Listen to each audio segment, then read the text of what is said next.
یہ کسی نے سوال کیا کہ ہم کس امام کو فالو کریں؟ بات سمجھ میں آئی؟ کس امام کو فالو کریں؟ اس کا مطلب شاید یہ ہے کہ جو چار امام ہیں، مثلا امام ابو حنیفہ رحمۃ اللہ علیہ، امام شافعی، امام مالک، امام احمد بن حنبل، ہم کس کو فالو کریں؟ تو میرے بھائی، ہم اس امام کو فالو کریں جس کے بارے میں عرش والے نے ہمیں خبر دی ہے کہ من یطع الرسول فقط اطاع اللہ، جس نے رسول کی بات مانی اس نے اللہ کی بات مانی، سورۃ نساء آیت نمبر 80۔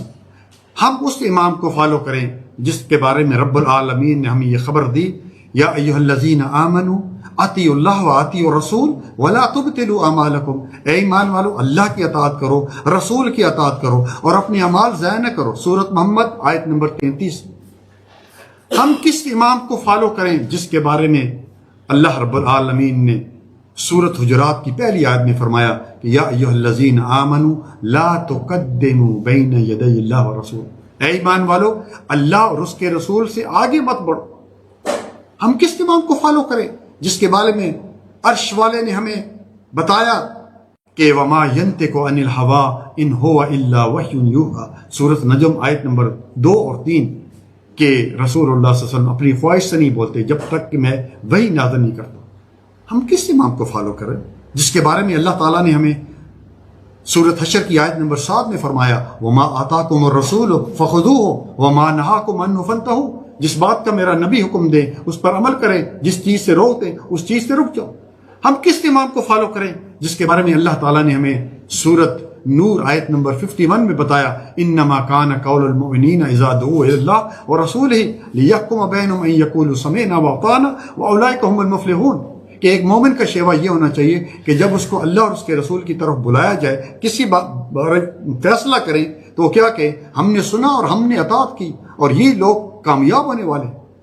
ہم کس امام کو فالو کریں جس کے بارے میں کائنات کے امام جناب محمد رسول اللہ صلی اللہ علیہ وسلم نے ہمیں خبر دی؟ بخاری کی روایت ہے کل امتی يدخلون الجنة الا من ابا، قیل یا رسول اللہ ومن یابا، قال من اطاعنی دخل الجنہ ومن عصانی فقد ابا، کہ میری امت کے تمام لوگ جنت میں جائیں۔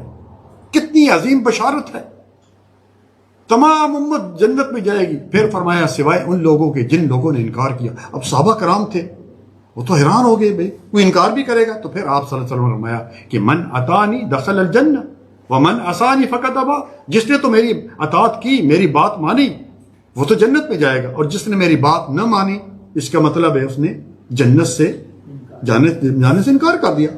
امام مالک چاروں اماموں میں سے ایک امام ہے، نبی صلی اللہ علیہ وسلم کی قبر کے درس دیا کرتے تھے اور فرمایا کرتے تھے کہ کل یؤخذ قولہ ویرد الا ھذا صاحب القبر، کہ ہر شخص کی بات لی بھی جا سکتی ہے، چھوڑی بھی جا سکتی ہے سوائے اس قبر والے کی، یعنی نبی صلی اللہ علیہ وسلم کی قبر کی طرف اشارہ کر کے فرمایا کرتے تھے۔ کیوں؟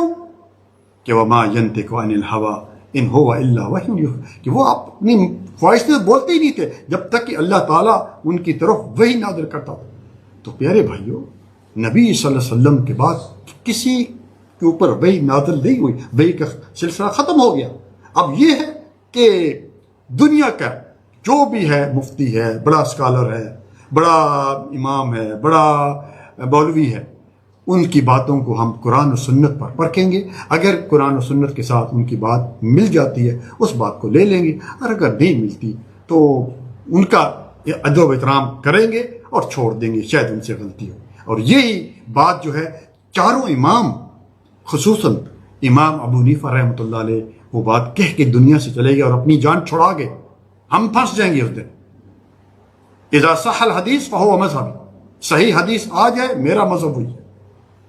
اب صحیح حدیث دیکھیں، صحیح حدیث اب اس پر عمل کریں۔ امام شافعی رحمۃ اللہ کیا فرمایا کہ میری بات اگر حدیث کے ساتھ ٹکراتی ہے میری بات کو دیوار پر مار دو، بلکہ ایک جگہ فرمایا کہ ذہب عقلی، یہ سمجھو کہ شافعی کی عقل ختم ہو گئی۔ کتنی اچھی بات ہے وہ چاروں امام کر رہے۔ آج ہم یہ ضروری سمجھتے ہیں کہ اپنے آپ کو جو ہے وہ حنفی سمجھیں، امام مالکی سمجھیں، فلانا سمجھیں، دیوبندی سمجھیں، فلانا سمجھیں۔ اللہ تعالیٰ سے دعا ہے کہ اللہ تعالیٰ ہمیں قرآن و سنت پر عمل کرنے کی توفیق عطا فرمائے۔ جزاکم اللہ خیرا، بارک اللہ فیک، السلام علیکم ورحمۃ اللہ۔